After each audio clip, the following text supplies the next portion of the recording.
Bonjour à toutes et à tous, j'espère que vous allez bien. Alors aujourd'hui, je vais vous faire mes pronostics de WWE SummerSlam qui se tiendra le 1er et 2 août 2026 à Minneapolis dans le Minnesota. Ce show sera une heure à peu près abordable en France puisqu'il commencera à minuit heure française. Je commence avec le premier match et le premier match selon moi sera le match entre Liv Morgan et Io Sky pour le titre Women's World Championship. Franchement, ce match, je veux tellement que Io Sky elle batte Liv Morgan parce que, sans vous mentir, Liv Morgan, depuis qu'elle est devenue championne à WrestleMania, c'est quand même actuellement 102 jours de règne. C'est le règne de champion du monde le plus long actuellement. Mais en attendant, elle n'a rien proposé. Aucune défense de titre. Pourtant, Roman Reigns, c'est un part-timer, pas comme Liv Morgan. Il a quand même défendu sa ceinture 2 fois. Faut le rappeler. Faut le rappeler. Et ça, en fait, ça me gêne. C'est qu'en fait, moi, je pensais qu'on allait avoir la trahison de Raquel Rodriguez et de Roxane Perez. Non, non, non. À la place, on a Liv Morgan qui s'insère dans le Queen of the Ring, qui prend la place d'une autre catcheuse qui était méritante, qui arrive en finale que je pensais qu'elle allait gagner, hein, qu'elle allait gagner pour faire vraiment oui, je vais affronter Rhea Ripley, je vais devenir double championne, oui, comme ça je serai la greatest champion of all time, voilà, alors que t'es rien en fait. T'as pas défendu ton titre en 101 jours, 102 exactement. 102 jours, t'as pas défendu ton titre. Daman a voulu que t'as peur. Hein. Que t'as peur parce que la concurrence, elle est 2 fois plus rude et 2 fois plus coriace que quand t'étais championne en 2024. Avoue. Mais bon, moi franchement, si Io Sky gagne, ça me va. Si Liv Morgan gagne, ça me va pas. Mais je sens vraiment. Alors, vu que Raquel Rodriguez, elle vient juste de devenir championne intercontinentale, ça me semblerait bizarre si elle trahit Liv Morgan, parce que Liv Morgan, du coup, va lui coûter le titre intercontinental. Mais je pense qu'en vrai, Roxane Perez pourrait intervenir pour, dans un premier temps, aider Liv Morgan, puis après, dans un second temps, la trahir pour, voilà, pour lancer une rivalité entre Liv Morgan et Roxane Perez sans le titre en jeu. Et franchement, ça m'intéresse. C'est pour ça que, pour moi, franchement, je mise très gros sur une victoire de Io Sky sur Liv Morgan à SummerSlam. Et pour rappel, ce match, pour moi, sera l'opener du show. Voilà. Mais franchement, Io Sky gagne, on t'en supplie. Et puis je passe au second match qui sera le match entre le ring général Gunther et le général manager de SmackDown, Nick Aldis, qui fera son retour dans les rings depuis 3 ans.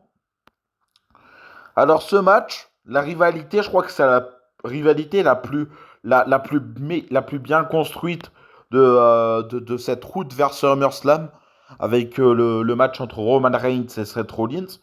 Parce qu'en fait, on a un Nick Aldis qui a un passé de catcheur. Du coup, lui, en fait, il sait ne pas se laisser faire. Et ça, franchement, j'aime bien. J'aime bien, c'est qu'en fait, on a enfin un general manager qui se laisse pas faire face à un catcheur. Et franchement, j'ai hâte de voir Nick Aldis dans le ring. J'ai hâte, mais le ring général, par contre, faut avouer, hein, depuis ces 2 3 derniers mois, en fait, il se fait cracher à la gueule par la WWE. Hein. Avant, c'était le catcheur qui avait le moins de défaites. Maintenant, il doit faire partie des catcheurs avec le plus de défaites en 2026. Hein. C'est abusé, hein. Mais c'est vrai. Mais franchement, oui, franchement, c'est une rivalité qui est cool, qui a sa place à SummerSlam parce que c'est quand même Nick Aldis, ancien champion TNA, ancien champion NWA. Ça, il mérite sa place son match de retour mérite sa place à SummerSlam. J'avoue. Après, contre Gunther, ça, c'est un autre débat. Mais franchement, il a sa place. Mais pour moi, ça sera quand même Gunther qui battra. Je passe au troisième match et ce troisième match m'en jaillit pas beaucoup. Parce que c'est un match à 6 donc 3 contre 3 opposant l'équipe de Fatal Influence, Laney Reed, JC Jane et Fallon Henley contre Nikki Bella, Brie Bella et Paige. Alors je vais vous dire, hein, clairement et honnêtement, j'ai envie que Fatal Influence les renvoie chez elles et les renvoie à la retraite les trois parce qu'elles ont un niveau in-ring mais désastreux, désastreux. Alors pourtant Alexa Bliss c'est l'une des pires catcheuses actuellement dans le roster, mais là je crois qu'elle a été reléguée au top 4, hein. C'est les trois pires catcheuses du roster actuellement, les trois pires. Donc c'est pour ça en vrai une victoire de Fatal Influence sur trois légendes du catch quand même, il faut le respecter. Ça serait sans refus. C'est pour ça que pour moi, mon pronostic, ça sera Fatal Influence. J'enchaîne avec le prochain match qui sera également un match 3 contre 3 entre les Usos, donc Jimmy et Jay, et Jacob Fatu, donc qui représente la Bloodline, contre Royce Keys, LA Knight et Solo Sikoa, qui fait partie aussi de la famille de Jay, Jimmy et Jacob. Franchement, cette rivalité, j'adore. Je l'adore.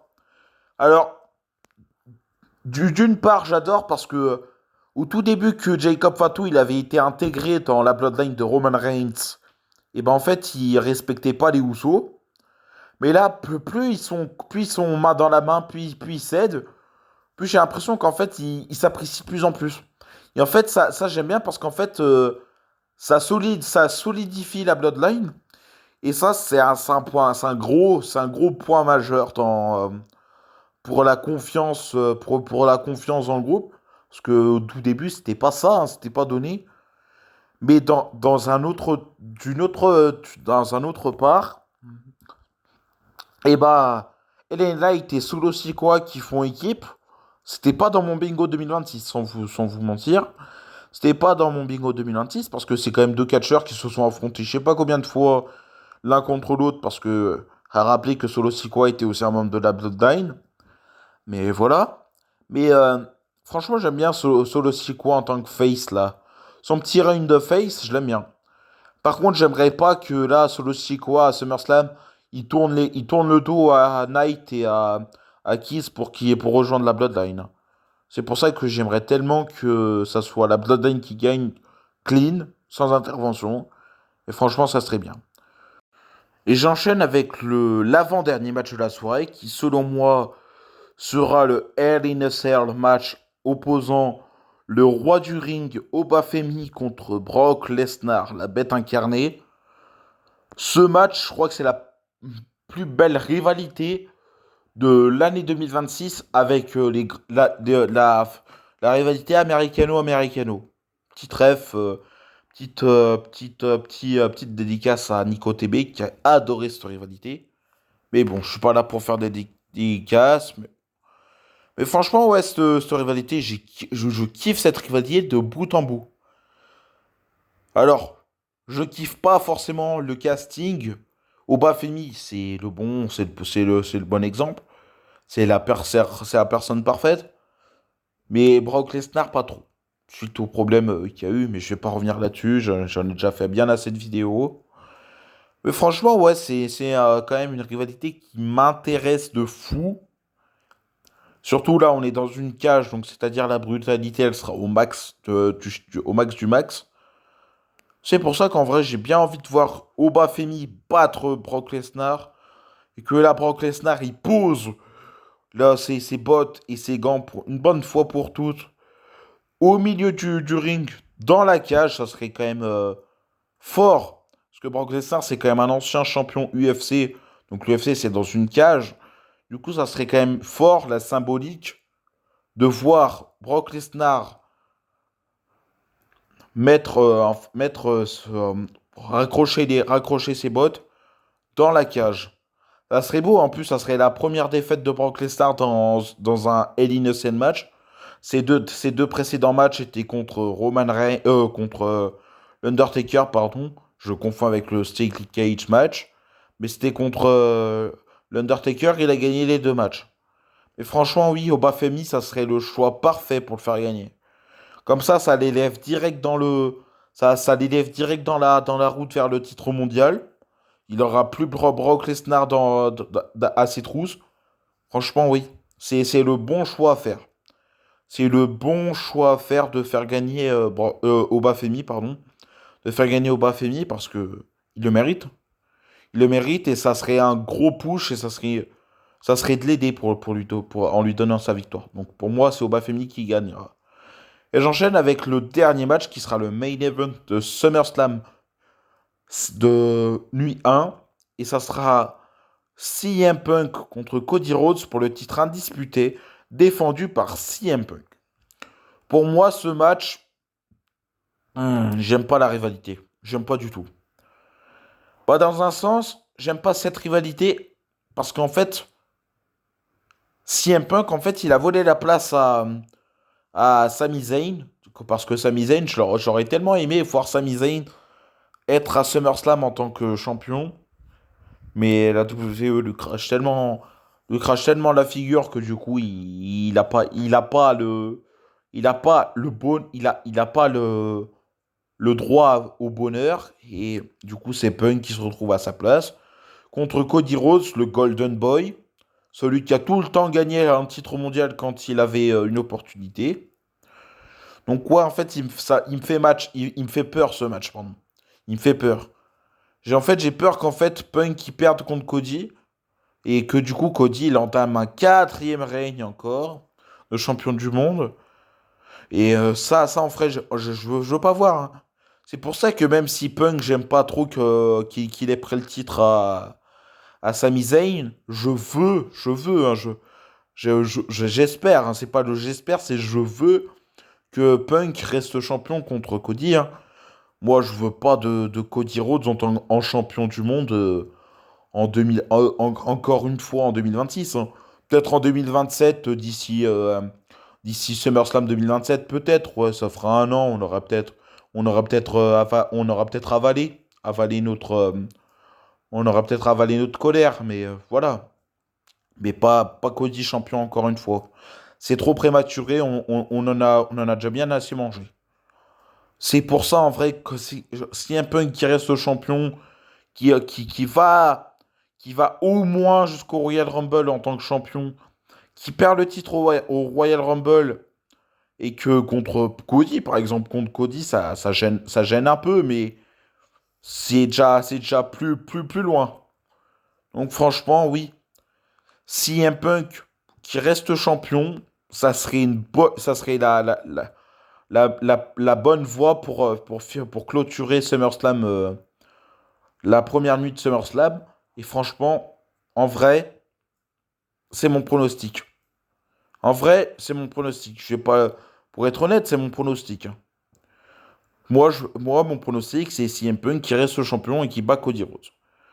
Et j'enchaîne avec le premier match de la nuit 2 de SummerSlam, qui pour moi sera le match entre Dominic Mysterio, l'actuel champion de la triple A, pardon, qui opposera Danhausen dans un Human Monies on the Pole match. En gros, l'histoire, elle est toute conne. C'est qu'en fait, Danhausen, il a volé l'argent du Judgment Day. Il a volé l'argent du Judgment Day. Le Judgment Day veut récupérer l'argent. Danhausen ne veut pas le rendre. Dominic Mysterio a défié Danhausen dans un match à SummerSlam. Danhausen a accepté. Ça s'est transformé en truc Human Money on the Pole match. C'est-à-dire, en gros, il y aura l'argent qui sera sur un coin du ring. Et en fait, le catcheur qu'il récupère, eh ben, il reste. Il garde l'argent. Et puis voilà. C'est une rivalité qui n'a pas sa place. C'est pour ça, Dominic Mysterio qui gagne, ça me ferait du bien. Puis après, j'enchaîne avec le second match de la seconde nuit, qui sera Finn Balor contre Sami Zayn, dans un match pour déterminer l'aspirant numéro un au titre indisputé de ou soit CM Punk ou soit Cody Rhodes. Alors, moi franchement, ça serait logique et ça serait même honnête et humain de donner la victoire à Sami Zayn. Parce que Sami Zayn, de base, quand t'es champion, de base, t'as la clause de rematch. Bah, Sami Zayn, Sami Zayn, il l'a pas eu. Hein. Sami Zayn, son rematch, il l'a eu sous le nez. Hein. À cause notamment de l'intervention de Nick Aldis. Ça, je vais pas en reparler, j'en ai pas parlé, mais parce que je trouve que c'est mineur. Mais franchement, c'est un truc. Ce match-là, je sens la, je sens la, je sens les interventions, je sens que Finn Balor va battre Sami Zayn et que du coup, Sami Zayn. Et du coup, en fait, ça va pas se transformer en un contrat entre Finn Balor et CM Punk. On en a déjà bien assez vu en début d'année. Mais je pense qu'en fait, ça va se transformer ou soit en triple threat entre Finn Balor, CM Punk et Sami Zayn, ou soit en Fatal 4-Way entre Finn Balor, Sami Zayn, CM Punk et Cody Rhodes. Par exemple, la Money in the Bank, c'est le pay-per-view le plus proche de ma connaissance.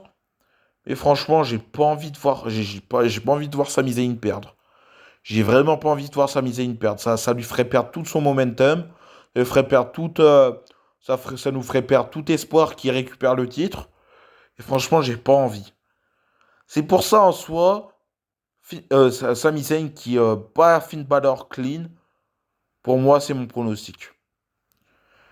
Et j'enchaîne avec le troisième match. Et le troisième match sera le match pour le titre des États-Unis, défendu par Trick Williams contre le fraîchement revenu Baron Corbin. Ce match, ce match en fait, en fait, la construction du match, elle a été rapide. Baron Corbin, il a fait son retour le 10 juillet à SmackDown. Il a attaqué Carmelo Hayes et Trick Williams. 2 semaines plus tard, après que SmackDown s'est terminé, et bah t'as Baron Corbin qui attaque Trick Williams challenge Baron Corbin à SummerSlam. Donc en soi, ouais, bon, bref, une rivalité un peu, voilà, un peu sortie de nulle part. Je pense, c'était juste pour caler Baron Corbin dans un, à SummerSlam pour son match de retour. C'est juste ça. Hein. C'est juste ça. Parce que sinon, ils auraient pu faire ça pour le SmackDown avant SummerSlam, mais non, ils le font à SummerSlam. Bah, remarque, Trick Williams, c'est quand même un grand champion, c'est quand même un grand catcheur. Donc, SummerSlam, ça reste quand même une belle scène pour qu'il défende son titre. Mais franchement, si je devrais donner un pronostic pour ce match, franchement, je suis très indécis. Je suis très indécis. Et franchement, je pense que c'est pour ça je pense qu'en vrai, je vais pronostiquer Trick Williams qui reste champion, qui bat Baron Corbin pour son match de retour. Et j'enchaîne avec le- l'avant-avant-dernier match de la soirée, qui pour moi sera le match à l'échelle pour le titre intérimaire de SmackDown féminin, opposant Charlotte Flair à Jade Cargill, à Tiffany Stratton, à Chelsea Green et ou soit Julia ou Lash Legend. Et ce match, franchement, il me hype pas beaucoup. Parce que surtout, quelle utilité d'avoir Tiffany Stratton, qui est championne des États-Unis. Du coup, ça nous enlève un possible match contre Blake Monroe à SummerSlam. Quelle utilité d'avoir Jet Cargill alors qu'elle était en pleine quête du titre des États-Unis et que là, bizarrement, elle revient dans la quête du titre mondial quand Rhea Ripley elle est plus là. À quoi ça sert en fait? À quoi ça sert? À quoi ça sert? Au lieu de mettre par exemple Nia Jax et je sais pas, Nia Jax et Kiana James dans le match à la place de ces deux-là, ça serait bien. Ça, ça temporiserait le match. T'aurais pas que des grands noms à part Chelsea Green. Mais là, en fait, c'est vraiment fait que pour ou soit Tiffany Stratton, ou soit Jade Cargill, ou soit Charlotte Flair gagnent le match. Mais franchement, honnêtement et personnellement, je pense que ça va être Charlotte Flair qui va gagner le titre et qui aura le match d'unification dès que Rhea Ripley ira mieux. Et que du coup, je pense qu'en vrai, Charlotte Flair va battre Rhea Ripley. Donc c'est mon pronostic. J'enchaîne avec l'avant-dernier match de la soirée. Et je l'ai positionné ici, ce match, parce que pour moi, c'est la meilleure storyline de de la nuit 2. Donc en soi, ça me semble logique qu'il soit dans le pré-main event. Et pour moi, c'est le match pour le titre intercontinental masculin défendu par Penta contre Chad Gable. Alors franchement, depuis que Chad Gable il s'est fait démasquer contre El Grande Americano à Noche de los Grandes, franchement, je trouve que son personnage, je l'adore. Juste un truc que j'aime pas, c'est sa musique. Mais bon, on va pas parler de ça. Mais franchement, son personnage, je l'adore. Le personnage un peu goofy, le personnage un peu, voilà, je m'excuse, j'aurais pas dû me moquer de la tradition de la lucha libre. Franchement, j'adore. J'aime bien ce Chad Gable là, j'aime bien. J'aime pas le Chad Gable de l'Alpha Academy ou de l'American Mate ou de l'original El Grande Americano.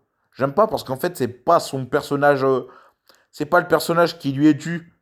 Chad Gable, c'est un catcheur qui a le charisme et qui a vraiment le lien avec le public qui est vraiment fait pour être.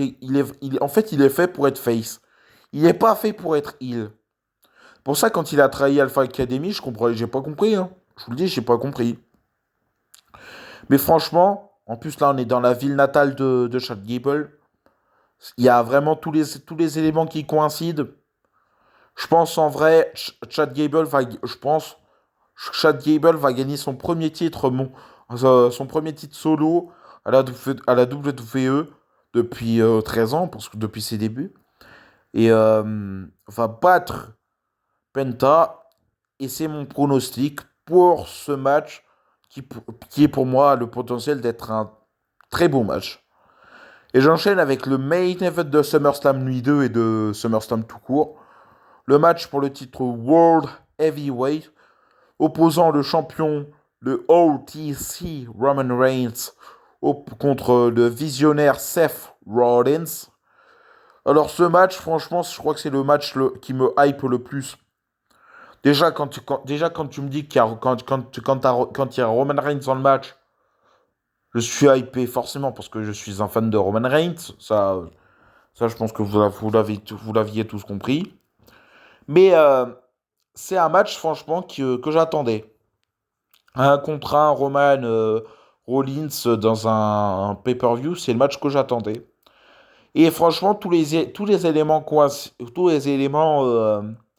sont réunis pour offrir un très beau match pour ce qui me semble et ce qui semble être leur dernier match l'un contre l'autre. Donc ça serait beau quand même que voilà, ils nous offrent un beau spectacle. Et franchement, je pense que pour ça, vu que c'est leur dernier match, il y a un truc qui est qui revient tout le temps, c'est que Roman Reigns n'a jamais battu Seth Rollins en un contre un dans un premium live event ou pay-per-view si vous préférez. Et franchement, ça serait beau que pour leur dernière, ça soit Roman Reigns qui batte Seth Rollins. Je dis pas ça en tant que fan de Roman Reigns, hein, même des fans de Seth Rollins pourraient dire la même chose. Ça serait beau, mais ça serait beau qu'ils le fassent sans intervention. Parce que vu que c'est leur dernier match, je trouve qu'en fait ça gâcherait un peu l'ambiance un peu voilà un peu triste, un peu émotionnelle du truc de se dire oui bon bah ça s'est fini avec des interventions et tout. J'ai juste envie que ça se finisse dans un match clean d'une trentaine ou d'une 35e de minutes où Roman Reigns et Seth Rollins se battent coup à coup. J'ai pas envie qu'il y ait que des interventions à gogo. J'ai envie que ça soit un match clean, sans intervention. Comme ce qu'il y a eu à WrestleMania entre Roman Reigns et CM Punk. Hein. C'était un super beau match. Hein. Franchement, j'ai juste envie de voir ça. Juste envie de voir ça. Et en ce qui est de mon pronostic, Et bah, pour être honnête, lors du dernier épisode de Raw, c'est Seth Rollins qui est resté debout et Roman Reigns qui est resté par terre. Et il y a un truc à la WWE, c'est que lorsque le catcheur il reste debout en dernier, c'est lui qui perd. Donc pour moi, en fait, pour moi, c'est la preuve qu'en fait, pour moi, Roman Reigns va rester champion. Et c'est pour ça que c'est mon pronostic. Et voilà, c'était SummerSlam, c'était mes pronostics pour SummerSlam 2026. Mon niveau de hype pour ce show est actuellement de 7,5 sur 10. On verra s'il augmente d'ici samedi. Mais franchement, dites-moi si vos pronostics sont comme les miens. Sinon, abonnez-vous, likez, commentez, partagez et boostez mes vidéos. C'est une fonctionnalité que sur les téléphones mobiles, que sur YouTube. Dès que vous likez ma vidéo, vous avez le choix de me la booster. Ça me ferait très plaisir. Et sinon, je vous dis une prochaine vidéo. Portez-vous bien. Bye!